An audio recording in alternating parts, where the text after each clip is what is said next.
Días. Bueno, eh, el día de hoy les voy a impartir lo que es esta clase, que es respecto a ecografía de mama y parte de lo que es mastografía de mama. Ya este es un tema que, bueno, nos toca en la primera semana y vamos a ir hablando de manera genérica. Este módulo es básicamente más respecto a lo que es patologías del paciente femenino.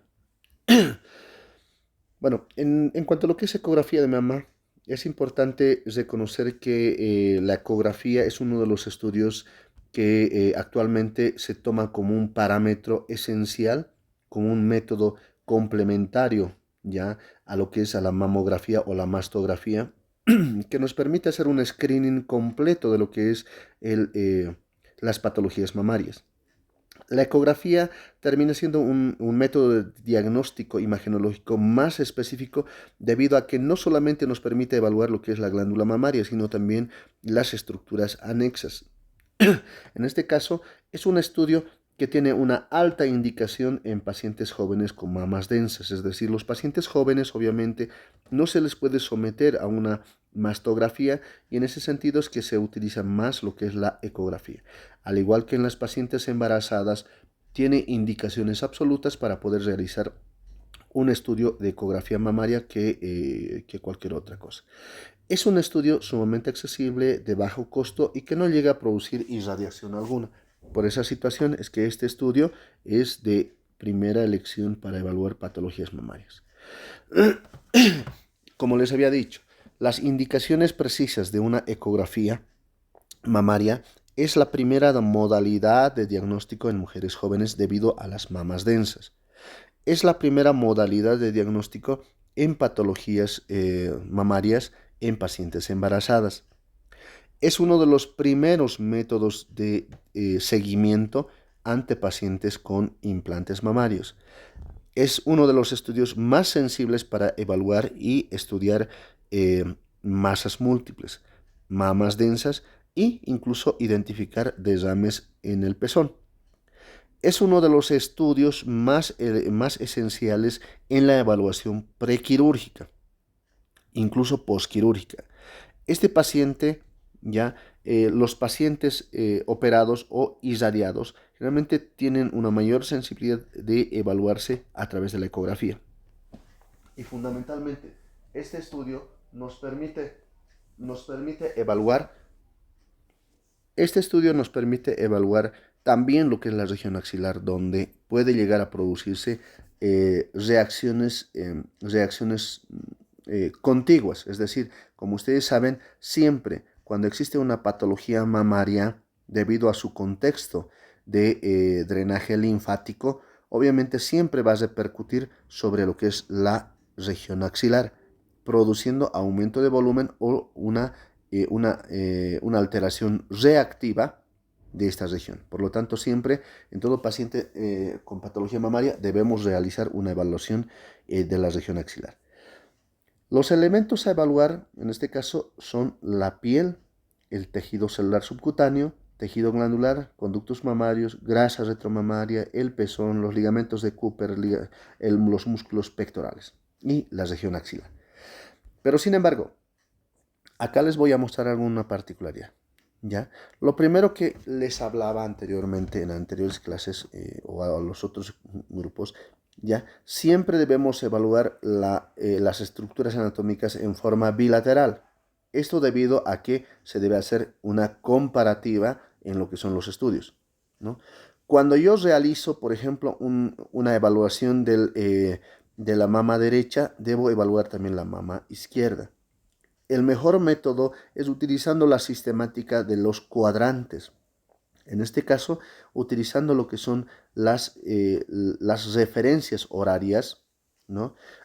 Debo realizar las evaluaciones. A horas 12, a horas 1, a horas 2, a horas 3, 4, 5, 6 y así sucesivamente, ¿no? Entonces, esa es la evaluación habitual que se debe hacer. ¿Qué es lo que vamos a ir evaluando? ¿No? En primer lugar, evaluamos lo que es la parte más superficial que corresponde a la piel. Luego, por debajo de la piel tenemos el tejido celular subcutáneo, que habitualmente en ecografía se visualiza un tono más hipodenso, ¿ya? Por debajo de esto vamos a encontrar una zona más hiperecogénica que corresponde a lo que es al tejido glandular. Por debajo del tejido glandular visualizamos una zona nuevamente hipoecogénica. Todo esto, miren, todo esto, ¿ya? Esa zona corresponde a lo que es al tejido graso retromamario. Por detrás del tejido graso retromamario, que es esta, ¿ya? Vamos a ir visualizando lo que corresponde al músculo pectoral, ¿ya? Todo esto es el músculo pectoral. Y por detrás de esta vamos a encontrar lo que es la costilla. Y como toda imagen, en este caso calcificada, llega a producir una imagen hiperecogénica con sombra acústica posterior, ¿ya? Y por detrás de esto vamos a encontrar estas líneas blancas, ¿ya? Que corresponden a las pleuras pulmonares, y por detrás de esto encontramos lo que es el pulmón como tal, ¿ya? Esa es la forma como vamos a ir evaluando, o las estructuras que vamos a ir evaluando. ¿Cuál es la sistemática que vamos a ir utilizando para evaluar el tejido mamario? Como lo habíamos dicho, siempre en forma de cuadrantes, utilizando lo que es las manecillas del reloj o el sistema horario. En este caso, si bien esto es 12, 3, 6, 9, ¿ya? La forma como vamos a ir evaluando es partiendo siempre desde lo que es horas 12, ¿ya? Haciendo cortes longitudinales, ¿ya? De esta forma, ¿ya? Siempre de esa forma. Entonces, a estos cortes se les conocen cortes radiales. En este caso, yo voy a hacer un corte radial a horas 12, ¿ya? A horas 1, 2, 3, 4, 5, 6, 7, 8, 9, 10, 11 y 12, ¿no? Entonces, de esa forma hacemos una evaluación radial. Ahora, resulta que yo he encontrado una imagen patológica, ¿ya? A horas, a horas 7, ¿ya?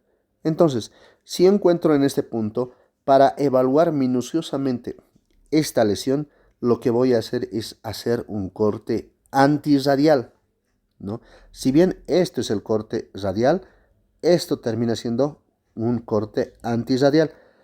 El corte antirradial me permite evaluar las lesiones, las lesiones, sus características, su adherencia a planos profundos, ¿ya? Y su movilidad, incluso su compresibilidad. Entonces, de esa forma es como debo evaluar lo que es la parte de la ecografía mamaria. ¿Cuáles son los elementos básicos para analizar la parte ecográfica mamaria? Vamos a ir evaluando desde lo que son determinar si es sólido o si es líquido, evaluar el tamaño, ¿ya? El contorno y los bordes de lo que es la imagen, ¿no? En este caso el contorno, los bordes son bien circunscritos, bordes indefinidos, no se sabe cuál es su borde, bordes microlobulados o lobulados, incluso bordes espiculados, ¿ya?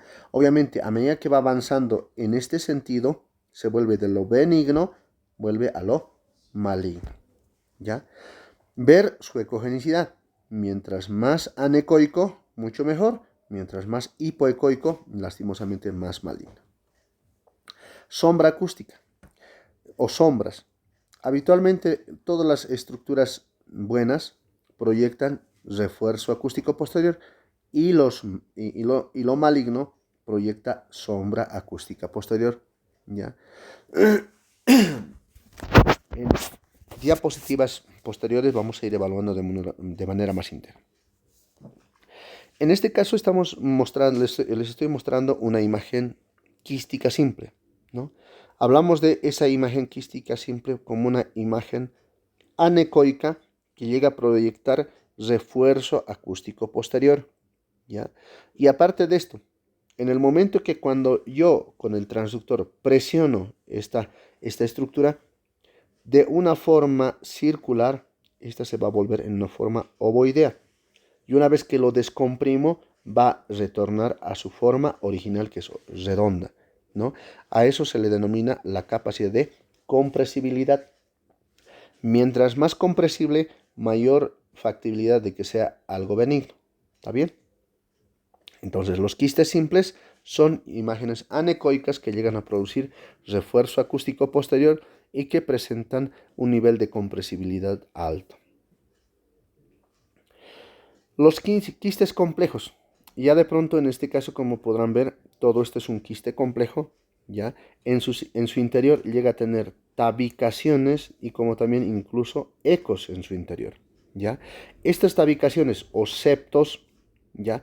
Pueden llegar a ser gruesas, cóncavas o convexas. ¿Ya? En algunos casos asemejan a múltiples quistes en su interior, ¿no? Multiquísticos. Son quistes complejos. ¿Ya? En el caso del fibroadenoma, que es una de las patologías más frecuentes en mujeres jóvenes, que habitualmente son únicos o incluso en algunos casos pueden ser múltiples, tienen una densidad más hipoecogénica, pero la característica de esta lesión es que sigue proyectando refuerzo acústico posterior, es compresible, ¿ya? Y acá vamos a ir hablando que es paralelo al eje de la piel. ¿Qué significa esa situación? Si esto fuera la mama, y estoy observando acá, por ejemplo, una imagen quística, lo que voy a buscar es el diámetro mayor de esta lesión. El diámetro mayor es esta, ¿no? Esta. Por lo tanto, este diámetro mayor está paralelo al eje superficial de la piel o está perpendicular, ¿no? Es decir, contrario al eje de la piel. En este caso es paralelo, ¿ya? Cuando es paralelo, generalmente tiene un alto nivel de benignidad, pero sin embargo, cuando es perpendicular, en este caso les estoy diciendo que se va a observar así, que el eje mayor va a estar más profundo hacia lo superficial, hablamos de un criterio de malignidad. Los fibroadenomas generalmente son paralelos al eje de la piel. Para hablar de lo que son los hallazgos malignos, ¿ya? Debemos evaluar una serie de cosas, entre ellos ver la forma de la masa, si es oval, redonda o irregular, los márgenes, si es circunscrita, microlobulada, indistinguible, angular o espiculada, la orientación de la mama, como les decía, si está paralela o perpendicular al eje de la piel, el refuerzo posterior, en este caso si es refuerzo acústico posterior o sombra acústica posterior. Lesiones circundantes, si se observa algún tipo de halo, algún tipo de lesión adyacente, ¿ya? El tipo de patrón ecográfico, si es hiperecoica, isoecoica, anecoica o tiene un patrón mixto, ¿ya? Habitualmente los hallazgos de malignidad, ¿ya? Las imágenes malignas son o tienen márgenes poco definidos, generalmente tienen espiculaciones o lobulaciones, son hipoecogénicos, son más oscuros, presentan asociado a microcalcificaciones que se extienden hacia la región ductal, tienen un patrón ramificado y son perpendicular al eje de la piel, lo que les decía, ¿no? Esto es paralelo al eje de la piel y esto es perpendicular al eje de la piel. Generalmente estos son las características. Y llegan a producir sombra acústica posterior, ya no refuerzo acústico posterior. ¿Ya? Para esta situación vamos a utilizar lo que es la clasificación de Visage. ¿Ya? La clasificación de Visage puede clasificarse en 7, desde un Visage 0 hasta un Visage 6.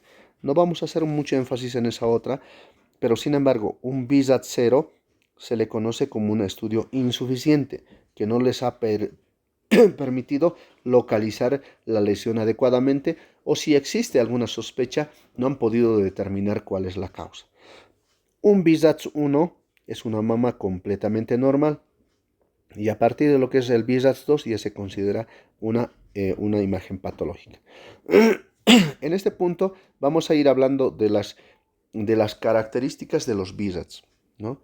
Un Visage 1, ya les he dicho que es completamente normal. Desde Visage 2 hasta Visage 6 ya tiene características. En este caso determina margen, transmisión posterior, eje mayor a la piel, ecos internos, la compresibilidad y una presunción diagnóstica. En este caso, primero vamos a hablar del BISATS-2. El BISATS-2 tiene márgenes bien definidos, ¿ya? Los bordes, como podrán ver, son completamente definidos. La transmisión posterior proyecta refuerzo acústico posterior.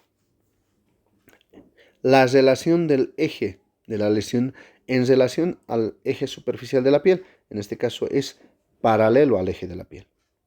El eco interno, ¿ya? O su ecogenicidad, en este caso, esta lesión es anecoico, ¿ya? La compresión, la compresibilidad es compresible, se modifica con la compresión, ¿ya? Esto es un BISATS-2 que corresponde a un quiste simple. El BISATS-3, a diferencia del anterior, en lo único que va a modificar es en el eco interno. Los bordes son definidos, al igual que el anterior, ya proyecta refuerzo acústico posterior, es paralelo al eje de la piel, se modifica con la compresión, pero sin embargo lo único que va a modificar es que esta lesión termina siendo más hipoecoico, ¿ya? Hipoecoico. El otro era anecoico. Entonces, imagen hipoecoico con refuerzo acústico posterior paralelo al eje de la piel, ¿ya? Que tiene bordes definidos y que es compresible. El diagnóstico habitualmente es un BISATS-3 que corresponde a un fibroadenoma. Es de carácter benigno. Un BISATS-4 ya es un contenido mixto. Un contenido mixto engloba que los bordes de igual forma son definidos, lo mismo, ¿ya? Pero la diferencia aquí en la transmisión posterior es una característica mixto. Ya los otros eran con refuerzo. En este caso, al decirle mixto, tiene tanto refuerzo como sombra acústica posterior. ¿Ya? Sigue siendo paralelo al eje de la piel, lo mismo que el anterior, ¿ya? Puede modificarse con la compresión, pero sin embargo la otra diferencia es que tiene un eco interno mixto, ¿ya? Tiene un contenido anecoico y tiene un contenido hiperecoico. En este caso, tanto los contenidos hiperecoico va a llegar a producir sombra acústica posterior, el anecoico refuerzo acústico posterior.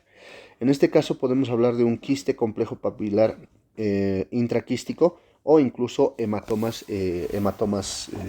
o un quiste hemorrágico, ¿no? Que debido a contusiones puede llegar a formarse. Un BISATS-5, ahí sí, es completamente diferente a los anteriores. Primero, el borde es impreciso, irregular, lobulado, espiculado, ¿ya? Su transmisión posterior generalmente es sombra acústica posterior. Es perpendicular al eje de la piel, en este caso es algo así, ¿no? Es mucho más, su diámetro perpendicular es más que el diámetro paralelo, ¿no? Tiene un contenido hipoecoico. Hipoecoico, tres cruces, como dicen, es decir, que es más oscuro que el fibroadenoma, ¿ya? Y al momento de comprimir, le comprimo, no modifica su morfología. Y esto generalmente tiene un alto porcentaje, entre un 40 al 90% de ser cáncer de mama. ¿Está bien? Y un BISATS-6, ¿ya? Hablamos de un BISATS-5, ¿ya? A un BISATS-5 le hacemos histopatológico y sale positivo. A esto se le conoce un BISATS-6, ¿ya? Vámonos al siguiente.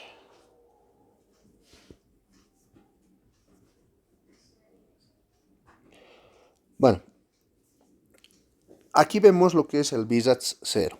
Es una valoración incompleta, requiere valoración adicional, incluso por otros métodos adicionales. El BISATS-1 ya contiene un hallazgo completamente negativo, ¿ya? Esta categoría es útil para evaluar mamas completamente normales, ¿ya? Un BISATS-2, ahí sí, observamos lo que les decía anteriormente. Primero, una imagen de bordes bien circunscritos, ¿ya? Con un contenido anecoico, ¿ya? Contenido anecoico que va a producir refuerzo acústico posterior, ¿ya? Su diámetro mayor es paralelo al eje de la piel, ¿ya? Y fundamentalmente es compresible. Son características del BISATS 2. En este caso estamos hablando de un quiste simple, ¿ya? Un BISATS 3, a lo anterior, como podrán ver, tiene las mismas características. Los bordes son bien circunscritos, ¿ya? Tiene capacidad de compresibilidad, ¿ya? Tiene, aparte de esto, una característica esencial, que es diferente a la anterior, que es hipoecoico, pero sigue produciendo refuerzo acústico posterior y es paralelo al eje superficial de la piel, ¿ya? En este caso estamos hablando de un fibroadenoma, un BISATS 3, categoría 3. Y esto generalmente tiene un 2% de ser algo neoplásico. Luego tenemos el BISATS 4. En el BISATS 4 aún todavía los bordes son completamente regulares, pero en este punto tenemos dos ecos en su interior. Todavía sigue siendo paralelo al eje de la piel, es compresible, pero sin embargo observamos lo que es una imagen hiperecogénica, hipoanecoica, que va a llegar a proyectar sombra acústica posterior, sombra, y lo que es refuerzo acústico posterior, ¿ya? Este tipo de, de lesiones generalmente puede llegar a tener una sospecha de malignidad alta y generalmente se recomienda realizar una biopsia por aguja fina, ¿ya? El cáncer puede ir quizás diferenciando entre un 30 hasta un 50%. El BISATS 5, ¿ya? Es completamente diferente al anterior. Fíjense, esto es un borde bien circunscrito. Si bien esto es hipoecoica, esta también es hipoecoica. Lo primero que vamos a ver son los bordes irregulares. Como podrán ver, los bordes son completamente irregulares, ¿ya? El eje en relación a la piel es perpendicular, ya no es paralelo como lo que habíamos hablado, ¿no? En este caso, hablamos de que proyecta una sombra acústica posterior, ¿ya? La otra característica es que esta no se comprime, ¿no? Pero sin embargo, un BISATS 3, como lo que estamos observando en este caso, un fibroadenoma, sí se comprime, ¿no? Entonces, habitualmente este tipo de lesiones ya tiene una relación en cuanto a lo que es una sospecha diagnóstica de cáncer de un 95% de riesgo de malignidad, ¿ya? Y en este punto es importante identificar ganglios axilares, ¿ya? Para evaluar si no existe metástasis en esas regiones. Se le hace obviamente la toma de, de muestra, ¿ya? Esto en el contexto de que se debe estadificar lo que es un tumor, ¿no? Un BISATS 6, aparte de los anteriores, en este caso estamos hablando de un BISATS 5, ¿ya? Que tiene la característica de bordes irregulares, perpendicular al eje de la piel, no compresible, sombra acústica posterior y bordes irregulares espiculadas. Y hipoecoico. A este paciente le hacemos una punción y le hacemos una biopsia. Y la biopsia me sale positivo. ¿Ya? Lo que quiero decir es que es un BISATS 5 más histopatológico positivo. Esto es igual a BISATS 6. ¿Está bien? BISATS 6. Entonces, esa es la forma como debo ir evaluando lo que es la parte de la ecografía, ¿ya? Y como estamos viendo, ¿ya? La forma de realizar una evaluación minuciosa de lo que es la mama se debe siempre evaluar ambas mamas, tanto los cuadrantes, de acuerdo a los cuadrantes, y prolongarse hacia lo que es la región axilar con el fin de identificar lesiones patológicas adyacentes, ¿ya? Bueno, ahora veamos lo que es la mastografía. La mastografía, también conocido como la mamografía, es un estudio radiológico altamente especializado en mamas menos densas. Obviamente, hoy en día se debe coadyuvar, tanto la ecografía como la mastografía se debe realizar a la misma vez, ¿ya?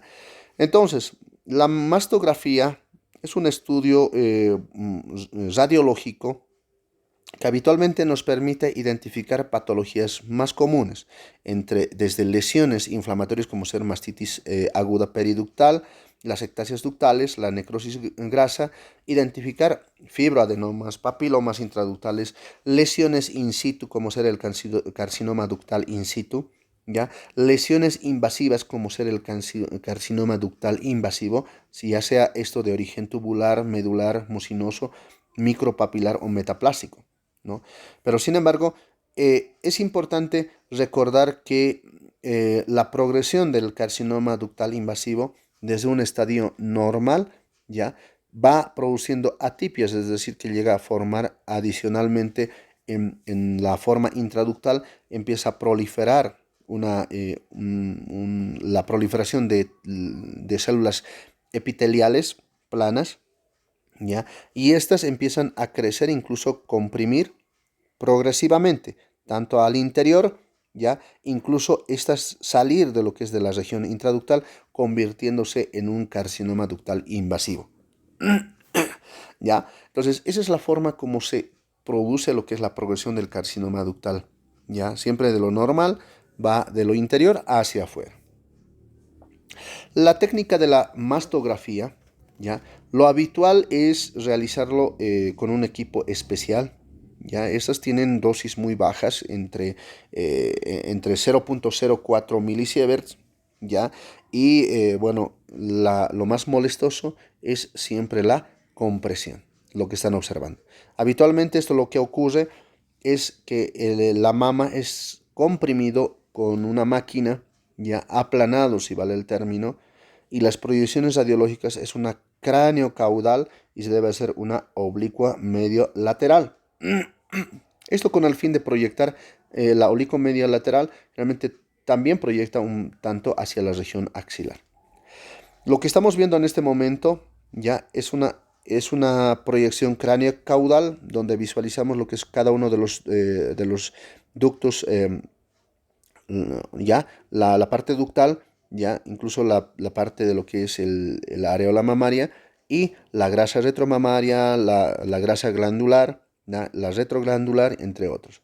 En este punto, la oblicuo medio lateral, ¿ya? Si bien observamos lo que anteriormente habíamos mencionado, también me permite visualizar lo que se encuentra a nivel de lo que es el músculo pectoral, ¿no? La grasa retromamaria, el tejido mamario y la grasa, el tejido celular subcutáneo, ¿no?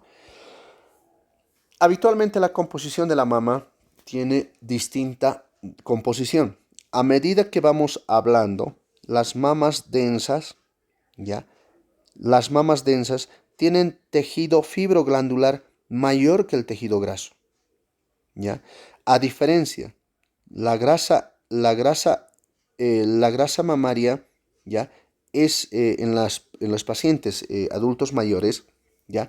Con el envejecimiento involuciona la grasa y por lo tanto la grasa termina siendo ya mayor que el tejido fibroglandular, ¿ya? En este caso, la grasa, ¿ya?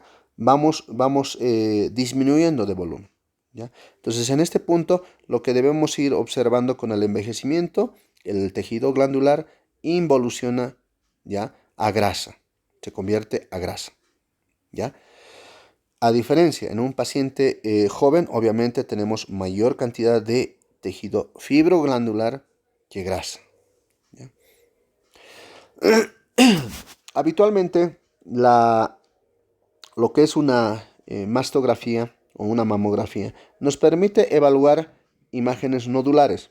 En este punto, al igual que en la ecografía, podemos ir evaluando si el tejido mamario es de bordes bien circunscritos, ¿ya? O incluso en este caso hablamos de espiculaciones, que en la mastografía se va a visualizar mucho mejor. Por eso es importante evaluar siempre en un contexto tridimensional. En este caso vamos a observar en una cráneo caudal y en una oblicuo medio lateral, ¿no? Que nos permite evaluar en dos proyecciones. Si bien en una proyección cráneo caudal me permite observar esta imagen como si fuera bien circunscrito, pero sin embargo en una proyección oblicuo-medio lateral, esta lesión se termina convirtiendo en una espiculación. Por eso es importante siempre evaluar en dos proyecciones mínimamente. La forma, mientras más redonda, mayor benigna, mientras más irregular los contornos, mayor criterio de malignidad. El margen, margen circunscrito, microlobulado, oculto, porque ya de pronto en algún momento puede estar bien circunscrito y de pronto hacer eso, ¿no? Una muesca. Indistinto, cuando no se pueda identificar los bordes de manera adecuada, es decir, como si estuviera matizado con el tejido enquistado, y las espiculadas, que son las más peligrosas, porque generalmente estas son de origen neoplásico. ¿Ya? La densidad, generalmente la grasa es radiolúcida. ¿Ya? Vamos a hablar de lo que son las lesiones neoplásicas, en este caso son más radio opacas. ¿Ya? Lo primero que debemos evaluar son las famosas calcificaciones benignas, ¿no? Habitualmente podemos llegar a tener calcificaciones cutáneas a nivel de la región mamaria, que son microcalcificaciones, o en su defecto en algunos casos calcificaciones de leche de calcio. ¿Ya? Algunas que van a ser propios de lo que son los procesos inflamatorios debidos o secundarias a mastitis, que no van a generar mayor problema. Algunos que ya son distróficas, y esto debido al contexto de la edad del paciente, ¿ya? Pero sin embargo, algunos que se observan como si fueran palomitas de maíz, como lo que están observando, ¿ya? Que tienen un margen ya de malignidad. Algunos que ya están relacionados con el trayectos vasculares que generalmente no llegan a producir mayor criterio de malignidad. ¿Cuándo debemos sospechar de malignidad? Primero, ¿ya? Cuando estas son amorfas, es decir, que no existe una forma establecida. ¿Ya? Son gruesas y heterogéneas. En este caso son de diferente tamaño, ¿ya? Gruesos, y son de diferente densidad. ¿Ya? Son pleomórficas, lo que les decía, de diferente forma y de diferente tamaño. Y habitualmente estas llegan a ser en forma lineal, ¿ya? Estas ya tienen un criterio de malignidad superior al 70%, y peor aún cuando ya son ramificadas, ya tienen un criterio de malignidad correspondiente a un carcinoma ductal invasivo, ¿ya? Entonces, vayamos viendo. Las sospechosas. Cuando hablamos de amorfas, en este punto, por ejemplo, miren, acá se observa una imagen amorfa, ¿ya? Acá no se visualiza cuál es su forma, ¿ya? Vamos a hablar de gruesas y heterogéneas. En este caso se observan imágenes gruesas, y todo este territorio es un territorio de calcificaciones heterogéneas que no tienen formas, tamaño, incluso localización, ¿no? Y al igual que en esta, ¿no? Que tienen una posibilidad de un 13% de malignidad, ¿ya? Y hablamos de lo que son las finas y las pleomórficas, ¿no? Que tienen múltiples formas, que son pequeñas. Aquí tenemos grandes, pequeñas, puntiformes y otras, ¿no? Acá, por ejemplo, ya estamos viendo imágenes ramificadas, lineales, ¿ya? Y estas son ramificadas. Mientras más ramificadas, mayor porcentaje de que las lesiones calcificadas guíen hacia una patología neoplásica maligna, y tiene un factor del 70% de posibilidad de que sea maligno. Antes de lo que es una mastografía o una mamografía, lo que se debe evitar es realizar la colocación o el uso de antitranspirantes, desodorantes o perfumes de día sobre la región axilar antes de la mastografía o un día antes, ¿ya? Esto con el fin de que en algunos casos se utilizan metales pesados, y obviamente esto van a proyectar como si fueran microcalcificaciones y nos van a guiar hacia posibles falsos diagnósticos. En este caso, ¿ya? Las calcificaciones se pueden distribuir ya sea de forma difusa en toda la mama, en forma regional, ¿ya? Puede ser agrupado en grupos, ¿ya? O incluso ser segmentarias, tal cual están observando, ¿no? Entonces, las difusas generalmente son aleatorias en toda la mama. Las regionales ocupan por lo menos unos 2 cc de la mama, ¿ya? Y prácticamente a medida que se va haciendo agrupadas, tiene un 31% de malignidad, lineales 60%, segmentarias y ramificadas más de 62%. ¿Ya? La técnica, en este caso, la mastografía me permite evaluar, ¿ya? Fundamentalmente las calcificaciones, que obviamente va a estar relacionado con las lesiones. Las lesiones quísticas o las formaciones las vamos a apreciar a través de la ecografía, ¿ya? Y la mastografía nos permite coadyuvar, ¿ya?, las lesiones adyacentes guiadas a través de las calcificaciones. En los pacientes con prótesis mamaria, la técnica se llama la técnica de Eklund, ¿ya?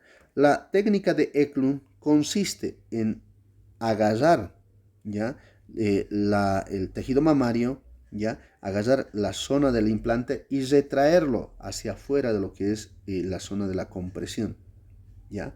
Entonces, y de esa forma permite simplemente comprimir la zona de la mama que no corresponde o que no tiene lo que es el implante, y de esa forma evaluar, ¿ya? En cuanto a lo que es los implantes mamarios, el primer estudio de primera elección para evaluar implantes mamarios es la ecografía. Pero sin embargo, en pacientes con sospechas de ruptura y otros aspectos, la resonancia magnética termina siendo el estudio gold estándar para evaluar lo que es mama, ¿no?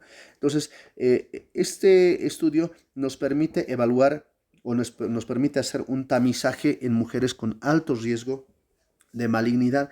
A su vez, nos permite evaluar posibles lesiones, ¿ya? Nos permite evaluar márgenes más positivos de una resección, ¿ya? Nos permite evaluar posibles enfermedades residuales, ¿ya? Posterior a la quimioterapia neoadyuvante, ¿ya? Nos permite evaluar lo que son las lesiones primarias a nivel axilar, ¿ya? Las posibles invasiones a la pared torácica posterior, ¿ya? Incluso nos permite evaluar lo que son las posibles rupturas de prótesis mamarias, ¿ya? En este punto vamos a ir observando que la lesión, o sea, la parte morfológica es mucho más sensible en la resonancia magnética que en los otros estudios, ¿ya? Los implantes mamarios tiene como estudio de primera elección para catalogarlos si están bien o mal a través de la resonancia. Sabemos que los implantes pueden ser retroglandulares o retropectorales, que son las dos alternativas. En este caso, ya existen dos tipos de rupturas. Puede ser una ruptura extracapsular y una ruptura intracapsular, tomando en cuenta que cada implante mamario tiene dos cápsulas, una cápsula interna y una cápsula externa, ¿ya? Cuando hablamos de ruptura extracapsular, lo que ocurre es que tanto la cápsula interna como la cápsula externa se rompen y todo el contenido del implante mamario va protrudiendo hacia afuera, ¿ya? Y eso es fácil de diagnosticar, como lo que estamos observando en este momento. Obviamente son sustancias nocivas que pueden llegar a producir incluso necrosis del tejido mamario. Sin embargo, en algunos casos existe la famosa ruptura intracapsular, ¿ya? Intracapsular del implante mamario. Esta condición va a llegar a producir un signo característico conocido como la ruptura intracapsular de Linguini o el signo de Linguini. Ya, en este caso, mostrar una imagen ya como si fueran membranas en su interior. Y esto lo vamos a localizar a través de lo que es la resonancia magnética. Y en este punto, fíjense, ahí estamos observando, ¿ya? Esta es una ruptura intracapsular de Linguini, conocido como tal, ¿ya? Como les decía, el cáncer de mama siempre empieza a nivel ductal. El primer estadio es la hiperplasia de Magna, la proliferación atípica.